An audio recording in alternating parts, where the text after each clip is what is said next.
மெயின்லப்பா சொல்லுமா. இந்த ஈக்யூனா என்ன ஐக்யூனா என்ன இப்போதைக்கு எது அதிகமா தேவைப்படுது, எது இருக்கிறது சிறப்பு? சரியான கேள்விமா. காலத்துக்கு தான் இந்த கேள்வி.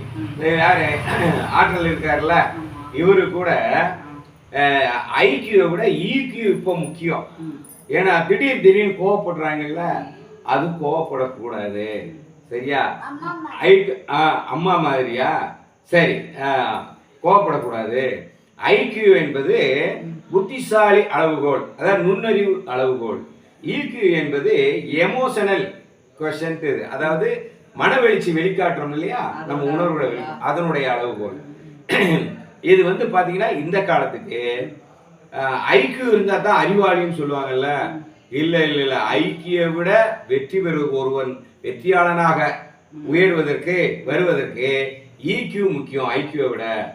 அப்படி என்ன ஈக்யூ முக்கியம்னா பாசிட்டிவா திங்க் பண்றது, பாசிட்டிவான செய்திகளை கலெக்ட் பண்றது. இரண்டாவது நெகட்டிவை அது கையாள தெரியுது.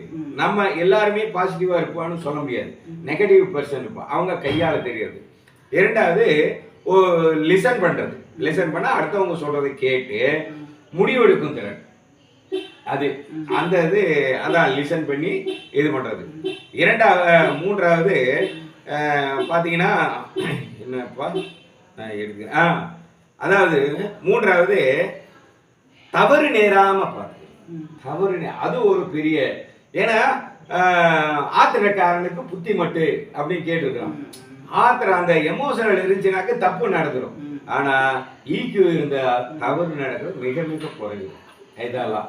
இரண்டாவது மக்களோட உறவாடணும், அப்பதான் நம்மளுடைய வெற்றி இருக்கு. அதுக்கு ஐக்கிய விட ஈக்யூ முக்கியம். அதாவது ஐக்கியம் முக்கியம், ஆனா ஐக்கிய விட ஈக்யூ முக்கியம். அது ஒவ்வொரு பெற்றோரும் தெரிஞ்சுக்கணும், இளைஞர்களும் தெரிஞ்சுக்கணும். அதாவது எங்கே இப்பெல்லாம் இன்டர்வியூ போனா கூட அவன் வந்து ஐக்கியை விட ஈக்யூ தான் ஃபர்ஸ்ட் அது பார்க்குறாங்க. அதனால ஈக்யூ முக்கியம்.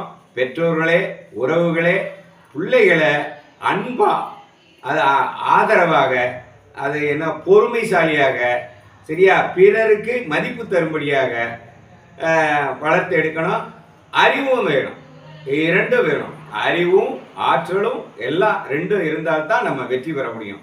நன்றி, வணக்கம்.